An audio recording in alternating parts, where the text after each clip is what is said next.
Ladies and gentlemen, the chief guest of Azadi Parade, General Sayyid Asim Munir, Nishan-e-Imtiaz Military Chief of Army Staff, the audience.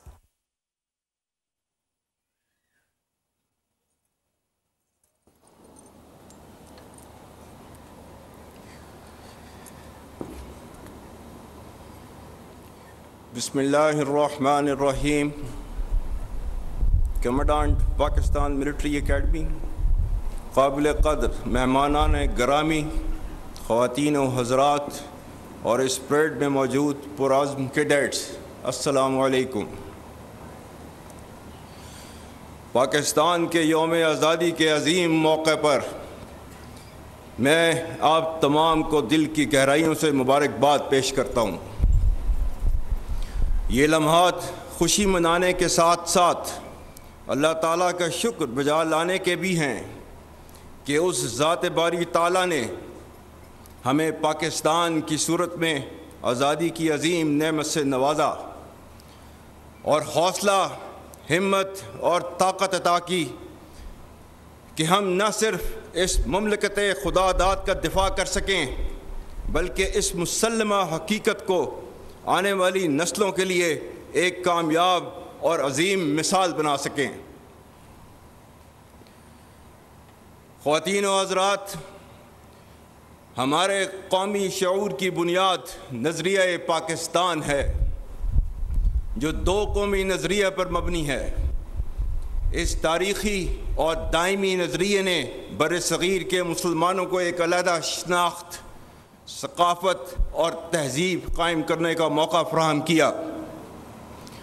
قیام پاکستان کا مقصد محض ایک جغرافیائی خطے کا حصول نہ تھا بلکہ ایک ایسی فلاحی ریاست کا قیام تھا جہاں اسلام کے سنہری اصولوں کی بنیاد پر معاشرہ امن و سلامتی اور افہام و تفہیم سے مسلمانوں اور اس میں موجود تمام تر دوسرے مذاہب کے لوگوں کو آزادی اور تحفظ میسر کر سکے۔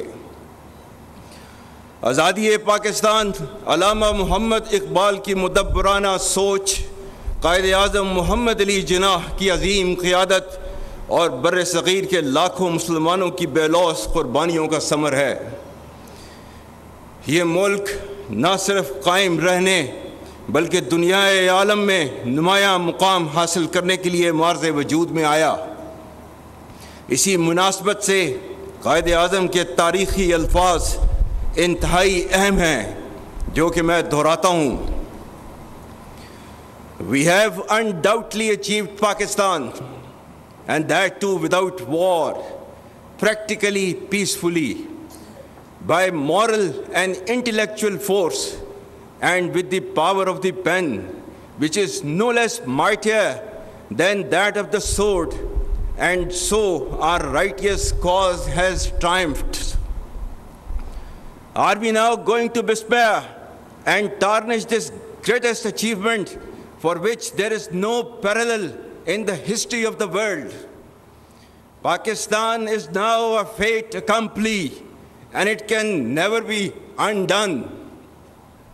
Besides, it was the only just, honorable, and practical solution of the most complex constitutional problem of this great subcontinent.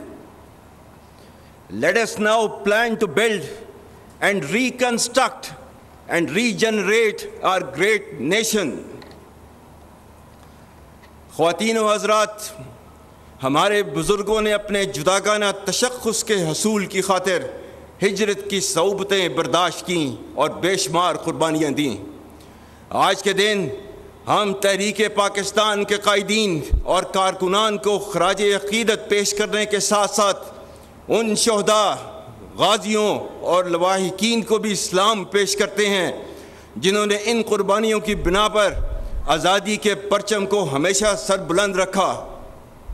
بلا شبہ آج ہمارا ان آزاد فضاؤں میں زندگی بسر کرنا شہداء کی عظیم قربانیوں کی مرہون منت ہے۔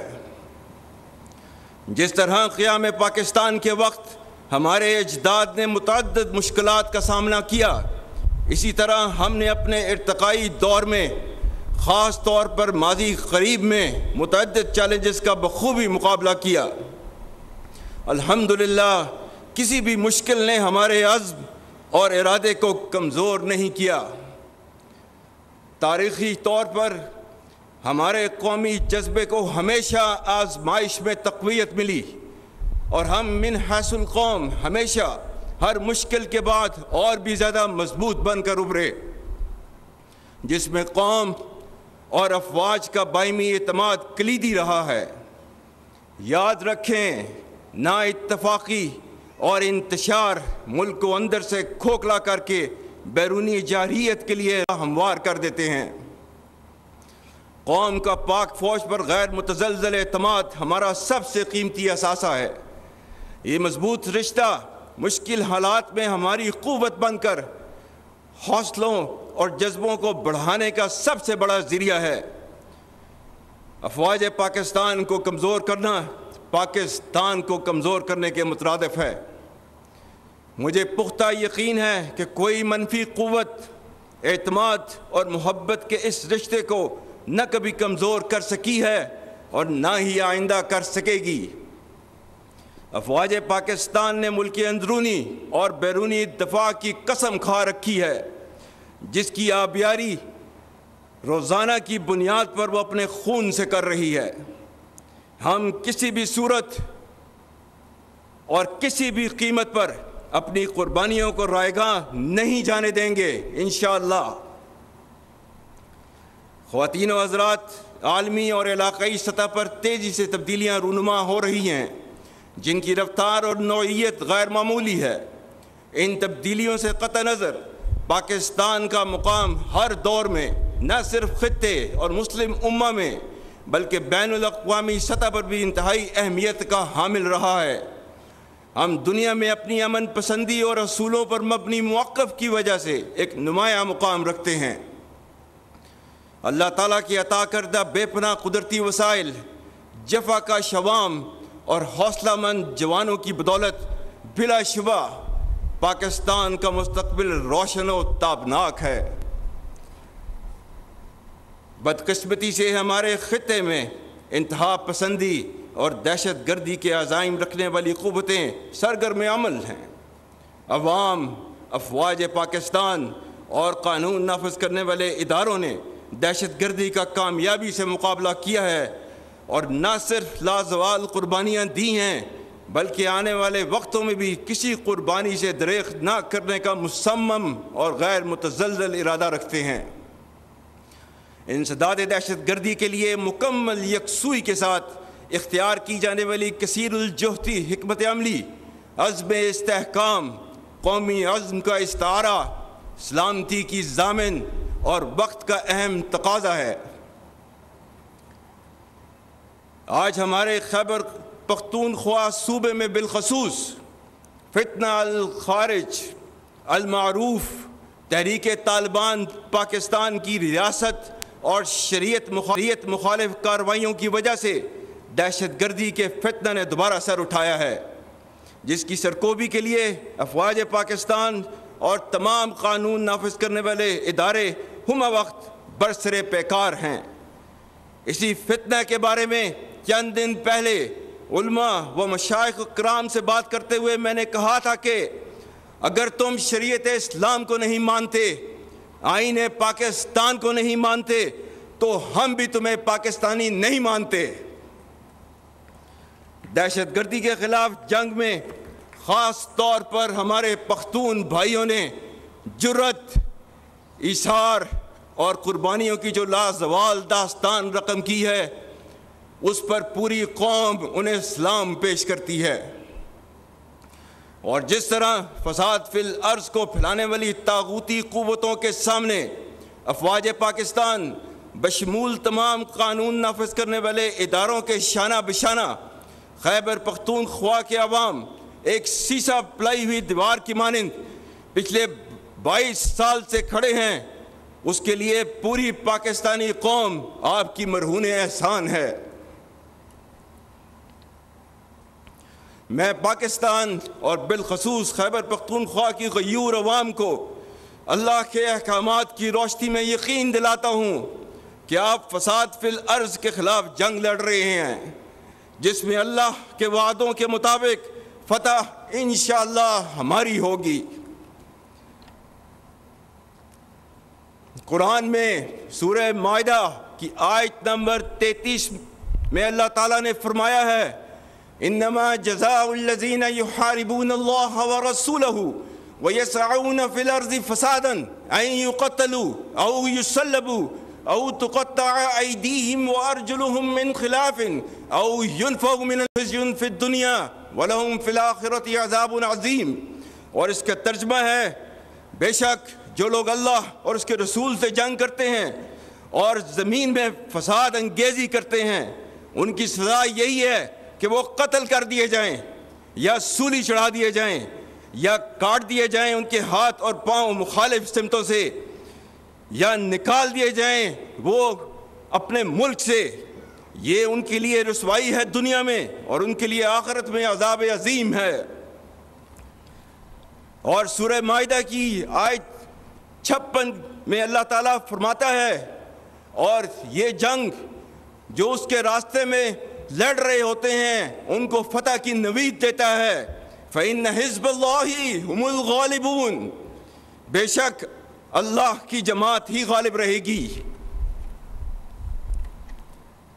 اور سورہ آل عمران آیت نمبر 139 140 جس میں اللہ تعالیٰ نے نہ صرف فتح کے بارے میں بتایا ہے، یہ بھی کہا ہے کہ مایوسی نہیں دکھانی اس جنگ کے اندر۔ اللہ تعالیٰ نے فرمایا ہے وَلَا تَهِنُوا وَلَا تَحْزَنُوا وَأَنْتُمُ الْأَعْلَوْنَ إِن كُنتُم مُؤْمِنِينَ إِن يَمْسَسْكُمْ قَرْحٌ فَقَدْ مَسَّ الْقَوْمَ قَرْحٌ مِثْلُهُ وَتِلْكَ الْأَيَّامُ نُدَاوِلُهَا بَيْنَ النَّاسِ۔ اور اس کا ترجمہ ہے اور کمزور نہ پڑو اور غم نہ کرو، تم ہی غالب ہوگے اگر تم مومن ہو۔ اگر تمہیں زخم لگے ہیں تو تمہارے مخالف بھی تو ایسے ہی زخمی ہوئے ہیں۔ ہم دنوں کو لوگوں کے درمیان بدلتے رہتے ہیں۔ اس لیے خیبر پختونخوا کے بہادر بھائیوں، بہنوں، جوانوں، اللہ کی بابرکت ذات اور پوری قوم آپ کے ساتھ ہے، اور بہت جلد اللہ کریم ہم سب کو فتح مبین عطا کرے گا انشاءاللہ۔ یہاں پر میں صوبہ بلوچستان کا ذکر کرنا بھی لازم سمجھتا ہوں، جو نہ صرف بہادر اور حب الوطن لوگوں کا مسکن ہے بلکہ قدرتی وسائل سے مالا مال ہے۔ تاہم چند عناصر جو اسے غیر مستحکم کرنے کے در پہ ہیں، ان کو جان لینا چاہیے کہ پاکستان کو کمزور کرنے کی اجازت کبھی نہیں دی جائے گی، اور پاک فوج، حکومت پاکستان اور حکومت بلوچستان کے تعاون سے اس صوبے اور اس کی غیور عوام کی سالمیت اور فلاح و بہبود کے لیے اپنا کلیدی کردار ادا کرتی رہے گی۔ خواتین و حضرات، افغانستان ہمارا برادر ہمسایہ اسلامی ملک ہے، جس کے لیے پاکستان اور اس کی عوام نے ان گنت قربانیاں دی ہیں، جس کی دور حاضر میں کوئی نظیر نہیں ملتی۔ ہم افغانستان کے ساتھ بہت اچھے تعلقات رکھنے کے خواہاں ہیں، اور ان کے لیے ہمارا پیغام ہے کہ فتنہ الخوارج کو اپنے درینہ خیر خواہ اور برادر ہمسایہ ملک پر ترجیح نہ دیں، اور اس فتنہ کے قلع قمع کرنے میں ہمارا ساتھ دیں، جیسا کہ پاکستان نے ہمیشہ آپ کا ساتھ دیا ہے۔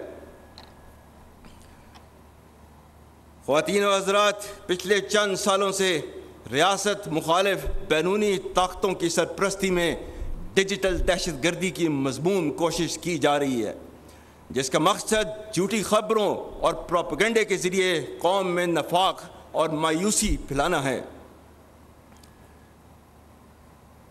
تو اس ڈیجیٹل دہشت گردی کے بارے میں اللہ تعالیٰ نے کیا فرمایا ہے؟ سورہ الحجرات آیت نمبر 6، یا ایھا الذین آمنوا ان جاءکم فاسق بنبأ فتبینوا ان تصیبوا قوما بجہالۃ فتصبحوا علی ما فعلتم نادمین۔ مومنوں، اگر کوئی فاسق تمہارے پاس کوئی خبر لے کر آئے تو خوب تحقیق کر لیا کرو تاکہ لوگوں کو بے جا ایذا نہ دے بیٹھو پھر اپنے کیے پر پچھتاتے رہ جاؤ۔ پاکستان میں آزادی اظہار رائے یعنی فریڈم آف سپیچ کی آئین اجازت ضرور دیتا ہے، مگر آئین پاکستان نے اس کی واضح حد بندی بھی کر رکھی ہے۔ علامہ محمد اقبال نے اسے کچھ یوں بیان کیا: آزادی افکار سے ہے ان کی تباہی، رکھتے نہیں جو فکر و تدبر کا سلیقہ۔ ہو فکر اگر خام تو آزادی افکار انسان کو حیوان بنانے کا طریقہ۔ میں یہاں یہ بھی باور کرانا چاہتا ہوں کہ ریاستی اداروں اور عوام کے درمیان خلیج پیدا کرنے کی کوشش کرنے والے عناصر کو مایوسی کے سوا کچھ حاصل نہ ہوگا، اور اس کے نتیجے میں وہ مزید رسوائی کا شکار ہوں گے انشاءاللہ۔ Ladies and gentlemen, we owe our gratitude to our precious friends and brothers like People's Republic of China, Kingdom of Saudi Arabia, United Arab Emirates, State of Qatar, and Republic of Turkey for always standing with us during thick and thin and extending to us every kind of support whenever needed. Ladies and gentlemen, and to the inimical forces, let it be clear that regardless of the multi-layered and multi-dimensional threat piled up against us, we stand united and reassured. Traditional or non-traditional, dynamic or proactive, whatever form of warfare is applied against us, our retribution will be sharp and painful, and we will certainly strike back far and deep. We know that freedom is not for free. It costs many brave sons and daughters, and we are always ready for that. I have full faith and confidence that the people of Pakistan and its security forces will never relent and let anyone cast an evil eye on this great country. While we celebrate our independence, let's not forget the abhorrent violation of the basic human rights of our Kashmiri brothers and sisters who continue to yearn for freedom from oppression in the Indian illegally occupied Jammu and Kashmir. We stand rock solid with them for their indelible right of self-determination as enshrined in the United Nations resolutions, and reassure our full political, diplomatic, and moral support to the valiant people of Kashmir. Ladies and gentlemen, this Independence Day in particular also calls upon us all to realize the gravity of the horrendous genocide, racial slaughter, and indiscriminate atrocities being persecuted with impunity by Israel against the helpless people of Gaza. The flagrant disregard to international and humanitarian law is a blemish on world's conscience and rules-based international order. Here I would appreciate the efforts by the government of Pakistan towards peaceful resolution of the Palestine conflict and for continuous provision of humanitarian aid to the bereaved people of Gaza, and for raising the Palestine issue at every forum in the world. خواتین و حضرات، ہمارے آباء و اجداد نے یہ ملک قائم کر کے جو امید کی شمع جلائی، ہم اسے کبھی بجھنے نہ دیں گے انشاءاللہ۔ یاد رکھیں، مایوسی کفر ہے، اور اللہ تعالیٰ نے مسلمانوں کو مایوس ہونے سے منع کیا ہے۔ سورہ یوسف آیت نمبر 87، وَلَا تَيَسُوا مِن رُوحِ اللَّهِ إِنَّهُ لَا يَيَسُوا مِن رُوحِ اللَّهِ إِلَّا الْقَوْمُ الْكَافِرُونَ، جس کا ترجمہ ہے اللہ کی رحمت سے مایوس نہیں ہونا، اللہ کی رحمت سے صرف کافر مایوس ہوتے ہیں۔ ملک کے 65% نوجوانوں کی طرح آپ تمام کیڈٹس کے روشن چہرے اور آنکھوں کی چمک مجھے اس عظیم قوم کے درخشاں مستقبل کی نوید دیتی ہے۔ نوجوان اپنی شخصیت میں ایمان و یقین کی قوت پیدا کر کے پاکستان کے مستحکم مستقبل کو یقینی بنائیں۔ پاکستان اللہ کا انعام ہے جو انشاءاللہ تا ابد قائم رہنے کے لیے بنا ہے، اور اس کے خیر خواہ ہمیشہ زندہ اور جاوید رہیں گے۔ آخر میں ایک بار پھر آپ سب کو یوم آزادی مبارک ہو۔ میں بہترین ٹرن آؤٹ اور وطن عظیم کو شاندار خراج تحسین پیش کرنے پر پاکستان ملٹری اکیڈمی اور اس کے جرری کیڈٹس کو سراہتا ہوں۔ پاک فوج زندہ باد، پاکستان پائندہ باد۔ سبسکرائب کریں اور بیل دبائیں تاکہ کوئی خبر رہ نہ جائے۔